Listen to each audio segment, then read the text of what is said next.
हे friends, स्वागत है आप सभी का movie stock movie explain channel पे, जिस पर आज मैं रिकैप करने वाली हूँ नेटफ्लिक्स पर रिलीज हुई vampires in the garden series को। तो चलिए आपका टाइम बिल्कुल भी ना वेस्ट करते हुए शुरू करते हैं इस वीडियो को, वो भी स्पॉइलर वार्निंग के साथ। लेकिन उससे पहले मेरी एक छोटी सी रिक्वेस्ट, वीडियो को लाइक, शेयर और चैनल को सब्सक्राइब करने की।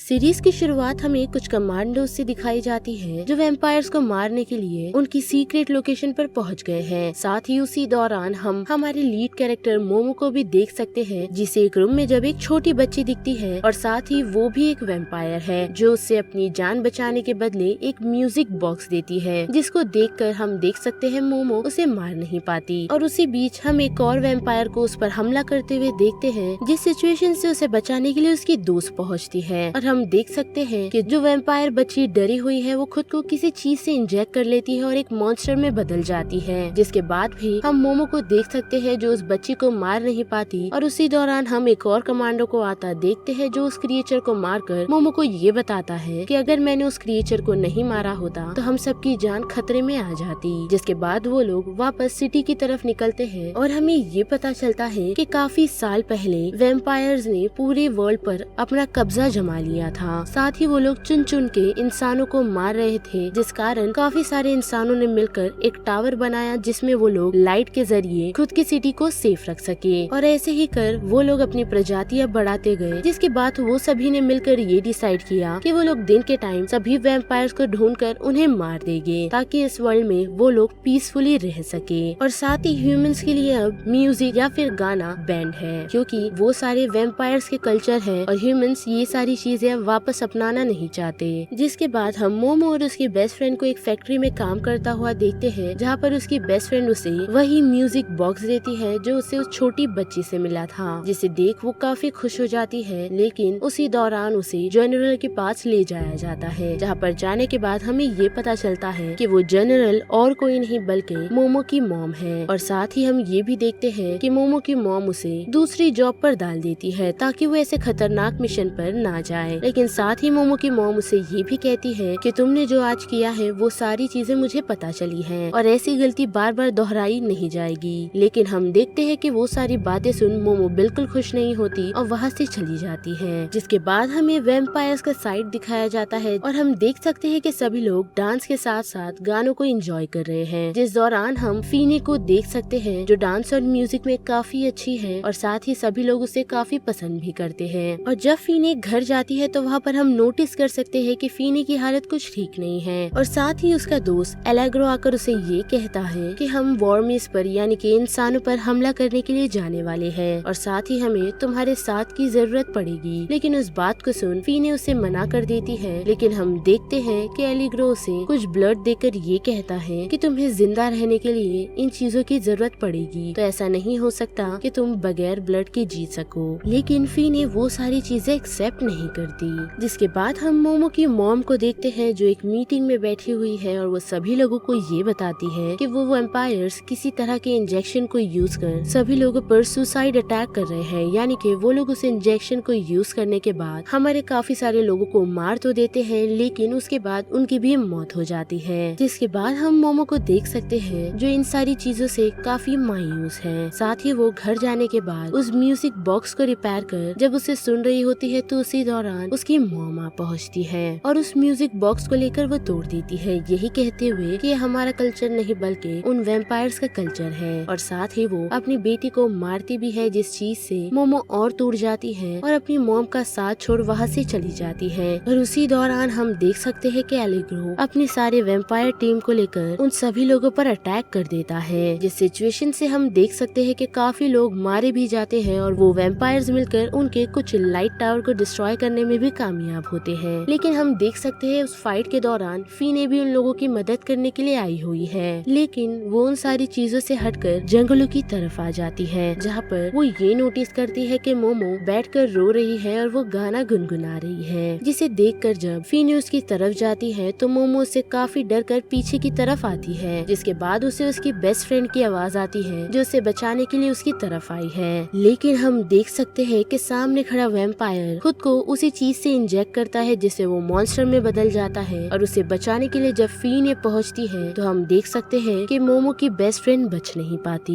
और उस सिचुएशन से जब वो मॉन्स्टर मोमो पर अटैक करने के लिए पहुंचता है तो फीने उसे बचाकर एक साइड में कर देती है। जिसके बाद हम मोमो की मॉम को देखते हैं जो उस क्रिएचर को मारने के लिए पहुंच चुकी है, लेकिन साथ ही वो ये भी नोटिस करती है कि मोमो भी वहाँ पर है और अगर उन लोगों ने उस क्रिएचर को मारा तो साथ ही मोमो भी नहीं बचेगी। जिसके बाद हम देख सकते हैं कि मोमो की मॉम उन सभी लोगों को यही ऑर्डर देती है कि उस क्रिएचर को खत्म कर दो। साथ ही हम फीने को देख सकते हैं जो मोमो को ये चॉइस देती है कि तुम्हें यहाँ पर रहना है या मेरे साथ चलना है, क्योंकि मैंने उस फॉरेस्ट में यही सुना था कि तुम इन सारी चीजों से थक चुकी हो और तुम्हें यहाँ से कहीं दूर जाना है। जिसके बाद हम देख सकते हैं कि मोमो फीने के साथ चली जाती है। और साथ ही हम एलेग्रो की टीम को भी देख सकते हैं जो उन सारी सिचुएशन से फॉल बैक करने का सोच लेती है। जिसके बाद हम देख सकते हैं कि मोमो की मॉम उसके भाई को कॉल करती है यही कहते हुए कि तुम्हें मोमो को ढूंढ कर लाना होगा। और हम देखते हैं कि मोमो के अंकल ऑलरेडी मोमो को ही ढूंढ रहे हैं। जिसके बाद हम फीने को देख सकते हैं जो मोमो को अपने घर ले आई है। साथ ही मोमो उन सारी चीजों से खुश भी नहीं है और वो अपने बेडरूम की तरफ चली जाती है, जहाँ पर जाने के बाद जब वो उसी म्यूजिक बॉक्स को सुन रही होती है तो उसे उसमें से एक पोस्ट कार्ड मिलता है जिसके पीछे एक जगह होती है जहाँ पर ह्यूमंस और वैम्पायर एक साथ रहते हैं और साथ ही वहाँ पर इंसानों के लिए म्यूजिक बैंड भी नहीं है। जिसके बाद हम देख सकते हैं कि धीरे धीरे मोमो और फीनी की गाने के जरिए दोस्ती हो रही है। और साथ ही हम ये भी देख सकते हैं कि मोमो के अंकल कुछ वैम्पायर्स के जरिए फीनी के घर का पता लगा लेते हैं और जब वो लोग बैठकर म्यूजिक की प्रैक्टिस कर रहे होते हैं तो उसी दौरान मोमो के अंकल फीने के गर्दन में शूट कर देते हैं। और साथ ही उस सिचुएशन से फीने को बचाने के लिए एलिग्रो अपनी टीम ले आता है, लेकिन हम देख सकते हैं कि मोमो अपने अंकल के साथ जाना नहीं चाहती। और साथ ही एलिग्रो जब मोमो को मारने ही वाला होता है तो उसी दौरान वो मोमो को देख काफी शॉक हो जाता है जैसे उसने मोमो को पहले भी देखा हो। लेकिन हम देख सकते हैं कि मोमो को उस सिचुएशन से उसके अंकल के कमांडोज बचा लेते हैं, लेकिन मोमो उन लोगों से बचते हुए वहाँ से निकल रही होती है तो उस सिचुएशन से उसे फिर बचाने के लिए फीने पहुँचती है। जिसके बाद वो मोमो को यहाँ से कार ले जाकर निकलने के लिए कहती है, लेकिन हम देख सकते हैं कि जब फीने मोमो के अंकल से फाइट कर रही होती है तो उसी दौरान मोमो फीने को बचाते हुए उस सिचुएशन पे पहुँचती है और फीने और मोमो उस सिचुएशन से निकल वही हेवन यानी कि वही लोकेशन ढूंढने के लिए निकल जाते हैं। और साथ ही वो लोग उस सफर के दौरान काफी एंजॉय भी करते हैं और उन दोनों की दोस्ती गहरी भी हो जाती है। और जब वो लोग एक जगह रुक जाते हैं तो उसी रात हम देख सकते हैं कि फीने को उसके नाइटमेयर्स आ रहे हैं और साथ ही उसे पीने के लिए ब्लड चाहिए, लेकिन उसने ब्लड पीना काफी टाइम पहले ही छोड़ दिया था। जिस सिचुएशन में हम देख सकते हैं कि जब मोमो अपना ब्लड उसे ऑफर करती है तो फीने उसे उस सिचुएशन से बड़ी बेदर्दी से डरा कर वहाँ से भगा देती है, यही कहते हुए कि तुम अपने लोगों के पास चली जाओ। जिसके बाद हम देख सकते हैं कि मोमो ह्यूमंस की लोकेशन पर आ तो पहुंची है, लेकिन वो लोग उसे अंदर नहीं लेते। जिसके बाद वो उन लोगों की सिक्योरिटी को तोड़ जाकर फीने के लिए कुछ ब्लड ढूंढती है, जिसे ब्लड मिल तो जाता है, लेकिन हम देख सकते हैं कि उसी सिचुएशन में एलिग्रो आ पहुंचता है, वो भी फीने को पूछते हुए। लेकिन मोमो उसे चकमा देकर वापस फीने के पास पहुंचती है और उसे उस सिचुएशन से ले जाकर ब्लड चढ़ा रही होती है। और जब फीने की आँख खुलती है तो फीने मोमो को सॉरी कहती है और यही कहती है कि अब से मैं तुम्हारा साथ कभी नहीं छोड़ूंगी। जिसके बाद वो लोग फिर से अपना सफर शुरू करते हैं और काफी ठंड के कारण वो लोग एक सिचुएशन में बेहोश हो जाते हैं। जिसके बाद मोमो की आँख एक अलग ही लोकेशन पर खुलती है जहाँ पर उसे उसकी ही एज की एक वैम्पायर मिलती है जो उसे यही बताती है कि फाइनली तुम लोग ईडन पहुँच चुके हो, यानी कि जहाँ पर ह्यूमंस और वैम्पायर एक साथ रहते हैं। जिसके बाद मोमो सिचुएशन से उठ फीने को ढूंढने के लिए जाती है, वो भी उसी लड़की के साथ, जहाँ पर उन लोगों को एक बंधा हुआ काफी ओल्ड वैम्पायर मिलता है जो उन लोगों को यही कहता है कि तुम्हें इन लोगों से बचकर रहना होगा। लेकिन वो लोग उसे फिर से बंद कर देते हैं और वो छोटी बच्ची उन्हें यही एक्सप्लेन करती है कि उस वैम्पायर को हमने अभी अभी ईडन के अंदर लिया है, जिसकी अभी भी ब्लड एडिक्शन गई नहीं है। और साथ ही हम देख सकते हैं कि मोमो के अंकल मोमो को ढूंढते हुए उसी होटल वाले के पास पहुँचे हैं। और साथ ही हम देख सकते हैं कि मोमो ईडन में काफी एंजॉय कर रही है, लेकिन फीने अभी भी काफी वरीड है। और उसी रात हम देख सकते हैं कि जब मोमो फीने को छोड़ वहाँ से चली जाती है तो उससे मिलने के लिए एलिग्रो आता है और उसे यही बताता है कि तुम्हारी हालत काफी खराब है और साथ ही मोमो तुम्हारे बगैर भी खुश रह रही है। और उसकी वो बातों पर भरोसा कर फीने एलिग्रो के साथ चली जाती है और साथ साथ ही हम देख सकते हैं कि मोमो के अंकल और उसकी मॉम को उन लोगों की सिचुएशन मिल चुकी है और साथ ही मोमो के लिए फीने ने एक लेटर के साथ साथ उसकी स्वॉर्ड भी छोड़ दी है। जिसके बाद जब वो फीने को ढूंढने के लिए जा रही होती है तो उसी दौरान वो लड़की उसे रोक देती है और एक कमरे में लॉक कर देती है, यही कहते हुए कि हम फीने को जल्द से ढूंढ ले आएंगे। और साथ ही हम देख सकते हैं कि एलिग्रो फीने को एक लोकेशन पर छुपाकर उसे यही कहता है कि मैं तुम्हारे लिए मदद ले आऊंगा। जिसके बाद मोमो उन सारी सिचुएशन से बचते हुए उसी सबमरीन की तरफ आ पहुंचती है जहां पर उसे वही ओल्ड मैन मिला था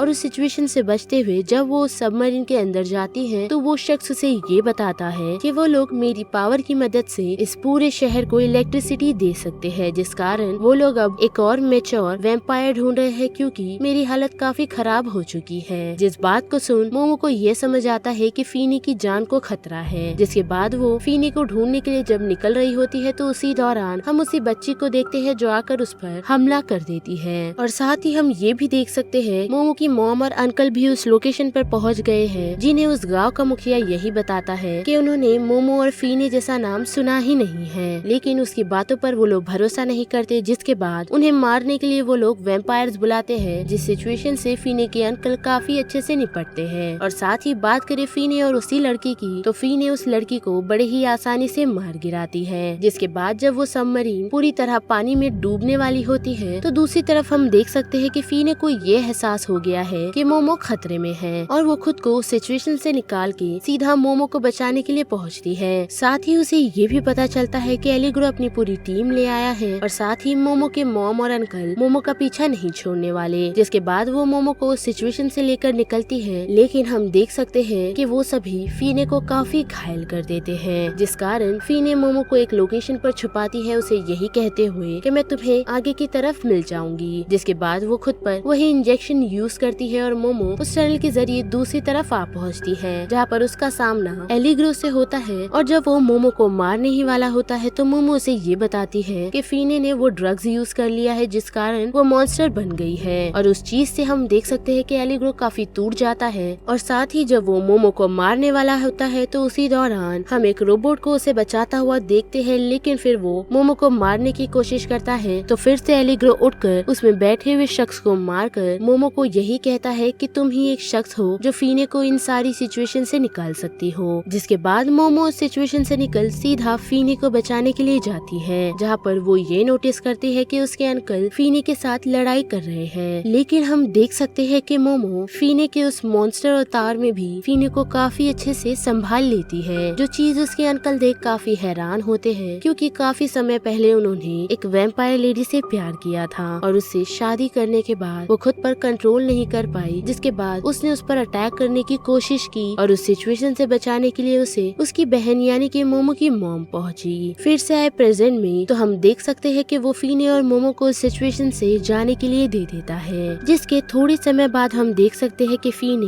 एक केव में आ पहुंची है जहाँ पर उसने अपना ह्यूमन रूप ले लिया है और वो मोमो को ये बताती है कि काफी समय पहले उसने एक ह्यूमन लड़की से प्यार किया था और उनकी ये सारी चीजें दुनिया वालों ने अपनाई नहीं, जिस कारण उसने अपने प्यार यानी कि उस लड़की को खो दिया जो सेम टू सेम मोमो जैसी दिखती थी। जिसके बाद उसने जीना ही छोड़ दिया, लेकिन मोमो के आने के बाद उसमें जीने की वो किरण वापस जाग उठी। लेकिन हम देख सकते हैं कि फीने उन सारे हमलों के कारण काफी कमजोर हो चुकी है और उस इंजेक्शन को यूज करने के बाद उसकी मौत होना निश्चित है। जिसके बाद हम फीने की मौत देखते हैं और मोमो को टूटता हुआ देखते हैं, लेकिन मरने से पहले फीने ने मोमो को ये कहा है कि मेरे जाने के बाद तुम अपनी जिंदगी जीना छोड़ना नहीं। जिस बात को सुन मोमो फीने का वो शरीर लेकर अपनी मॉम की तरफ जाती है और अपनी मॉम को यही बताती है कि आपने जो भी मेरे लिए किया उसके लिए मैं आपकी काफी शुक्रगुजार हूँ, लेकिन अब मैं अपनी जिंदगी अपने तरीके से जीना चाहती हूँ। जिसके बाद मोमो फीने को गाड़ कर अपनी जिंदगी फीने के हिसाब से जीने के लिए चली जाती है। और यहाँ पर vampires in the garden series का ये पूरा रिकैप खत्म होता है, जिस बारे में आप सभी की क्या राय बनती है उसे लेकर आप मुझे कमेंट सेक्शन में बता सकते हो। साथ ही अगर मेरी वॉइस आप लोगों को इस चैनल पर पसंद आ रही है तो वीडियो को लाइक शेयर और चैनल को सब्सक्राइब करना मत भूलिएगा। बाकी मैं मिलूंगी आपको फिर किसी मूवीज या सीरीज के रिकैप के साथ। तब तक के लिए आप movie stock movie explain channel के बाकी वीडियोस को एंजॉय कीजिए। Till then bye.